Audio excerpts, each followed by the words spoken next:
Congruent triangles. Two triangles are said to be congruent if they are exactly alike in all respect. दो triangles को हम congruent triangles कह सकते हैं जब दोनों ही triangles सभी तरीके से एक दूसरे के जैसे हो या एक दूसरे के समान हो. That is, if one triangle is placed on other, the two triangles will coincide with each other. जब हम किसी एक triangle को दूसरे triangle के ऊपर रखते हैं तो दोनों triangle एक दूसरे को पूरा कवर कर ले या उसका कोई भी हिस्सा बाहर नहीं निकले. जैसे यदि इसकी 3 साइड्स इस दूसरे ट्रायंगल की 3 साइड्स के इक्वल होगी या इस ट्रायंगल के 3 एंगल्स सेकंड वाले ट्रायंगल के 3 एंगल्स के इक्वल होंगे तो हम कहेंगे कि दोनों ट्रायंगल्स एक दूसरे के कॉन्ग्रुएंट है.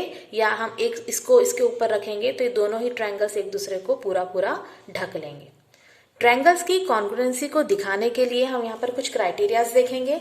इन क्राइटेरिया का यूज करके हम ट्रायंगल्स की कॉन्ग्रुएंसी को शो कर सकते हैं. फर्स्ट क्राइटेरिया का है SAS या side angle side rule. Side angle side rule में हम देखते हैं कि जब दो ट्रायंगल्स हमें दिए हैं और किसी एक ट्रायंगल की 2 साइड्स और उनके बीच का एंगल, 2 साइड्स और उनके बीच वाला एंगल दूसरे ट्रायंगल्स की करस्पॉन्डिंग साइड्स और उनके बीच के एंगल के इक्वल हो तो हम कहेंगे कि ये दोनों ट्रायंगल्स कॉन्ग्रुएंट ट्रायंगल्स हैं. सेकंड क्राइटेरिया हमारे पास है SS कॉन्ग्रुएंसी रूल या साइड साइड साइड. ये हम सब जानते हैं कि यदि किसी एक ट्रायंगल की ऑल 3 साइड्स इसी दूसरे ट्रायंगल की ऑल 3 साइड्स के इक्वल हो लेंथ में तो हम कहेंगे कि ये दोनों ट्रायंगल्स एक दूसरे के कॉन्ग्रुएंट ट्रायंगल्स है. ये जब हमने कॉन्ग्रुएंसी की डेफिनेशन देखी थी तो भी हमने ये वाला रूल देखा था कि इसके 3 एंगल्स इस ट्रायंगल के 3 एंगल्स के बराबर हो, इसकी 3 साइड्स दूसरे ट्रायंगल की 3 साइड्स के बराबर हो, तब दोनों ट्रायंगल्स एक दूसरे से कॉन्ग्रुएंट कहे जाएंगे. थर्ड क्राइटेरिया हमारे पास है AAS या एंगल एंगल साइड.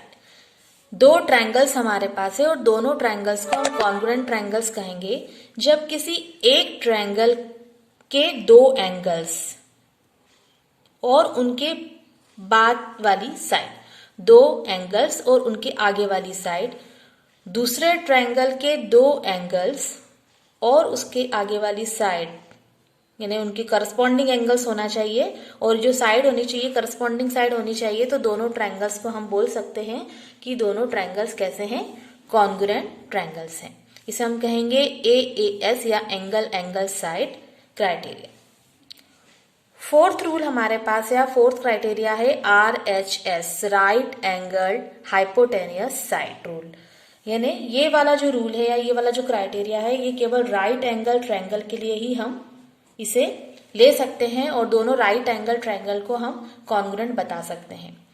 ये क्राइटेरिया कहता है कि कोई एक राइट एंगल ट्रायंगल दूसरे राइट एंगल ट्रायंगल के कॉन्ग्रुएंट होगा जब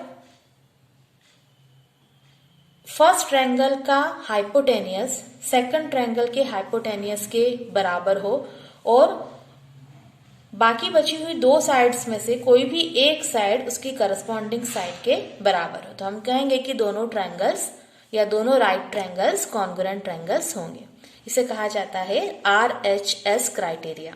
ये केवल राइट एंगल ट्रायंगल के लिए ही हम इसे ले सकते हैं या दोनों राइट ट्रायंगल्स को हम इससे कॉन्ग्रुएंट शो कर सकते हैं.